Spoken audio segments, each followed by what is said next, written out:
Saya kuliah, kamar saya itu seberang-seberangan kamarnya Bapak Paus, bayangin coba.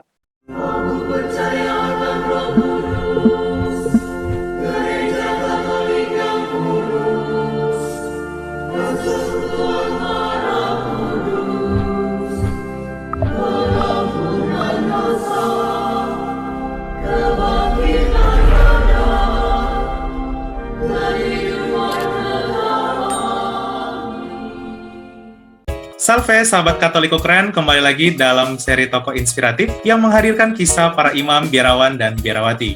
Pada episode kali ini kita sudah kedatangan tamu spesial yaitu Romo Joseph Susanto PR. Halo Romo, apa kabar Romo?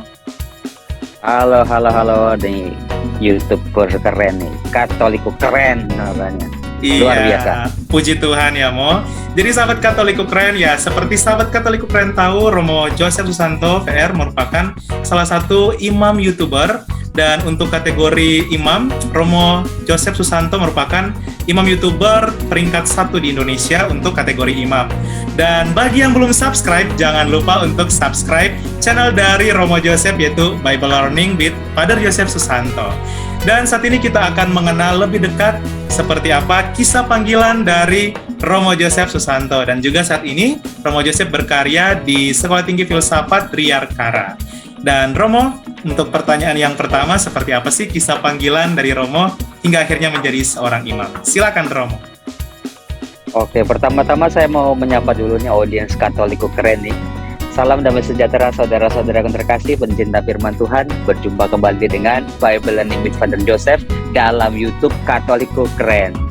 Sebuah kebahagiaan buat saya bisa hadir di sini diundang oleh sahabat saya ini. Terima kasih, di mana saya diminta untuk berbicara soal panggilan menjadi imam ya. Itu jawabannya bisa panjang sekali, bisa pendek sekali. Maka saya mau jawab tengah-tengah. Saya menjadi imam itu, saya awali dari kelas 3 SD, pasti seperti sebuah jawaban klise.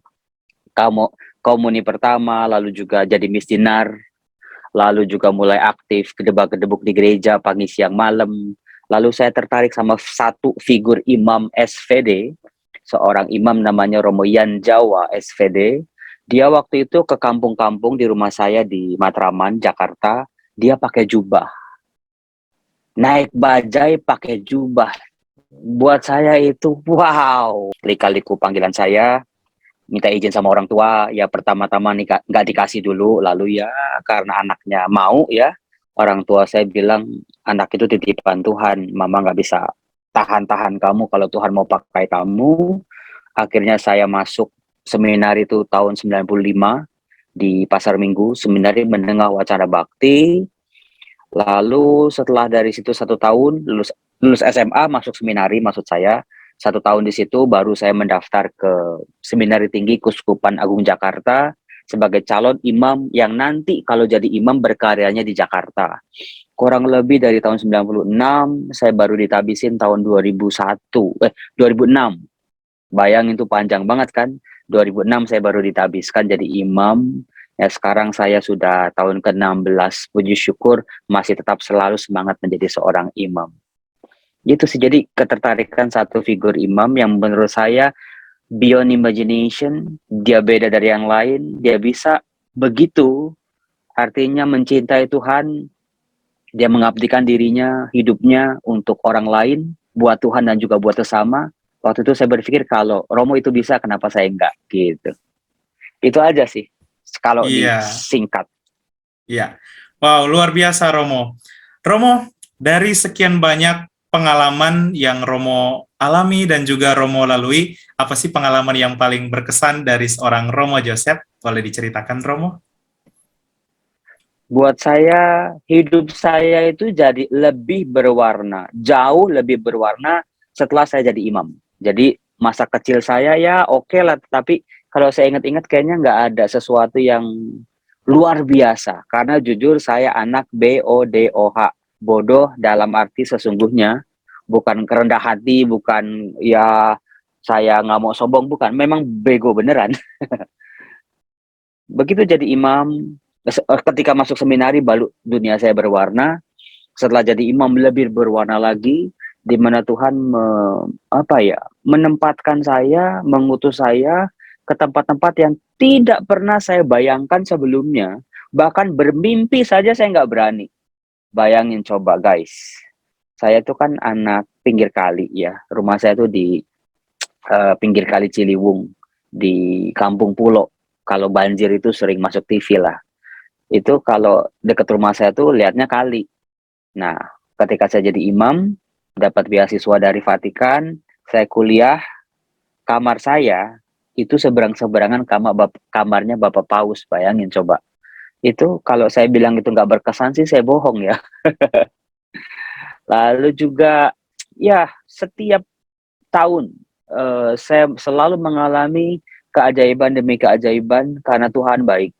Bukan karena kehebatan saya, tetapi selalu setiap tahun saya harus bersyukur betapa Tuhan itu selama 1 tahun perjalanan imamat tahun demi tahun itu selalu luar biasa, selalu baik, selalu ada keajaiban dalam kehidupan saya yang tadinya nggak mungkin jadi mungkin. Mungkin para anak-anak muda dengarnya klise Romo, but this is real, really, really real.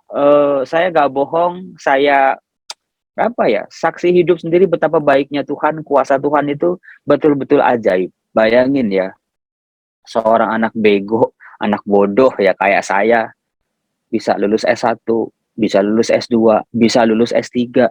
Sekarang saya jadi pengajar kitab suci. Itu beyond imagination, guys. Sesuatu yang nggak pernah saya mimpikan.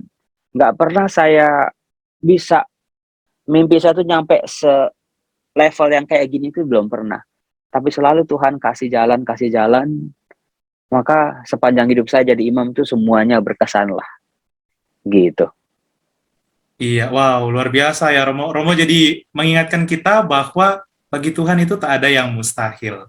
Dan Betul. Romo, sebagai seorang imam yang juga terjun mewarta di dunia digital, ini pertanyaan kita yang ketiga, apa sih yang menjadi tantangan dari Romo khususnya sebagai imam YouTuber nih menghadapi ya komentar-komentar netizen plus 62. Romo juga tahu ada yang support kita, ada juga yang komentarnya sudah di luar topik, ada yang aneh-aneh dan lain sebagainya. Apa sih tantangan yang Romo alami? Sini laptopnya, saya kasih laptop saya. Dia bikinin akun YouTube, klik 5 menit, mau namanya apa? Apa ya? Bible Learning with Father Joseph. Jadi loh.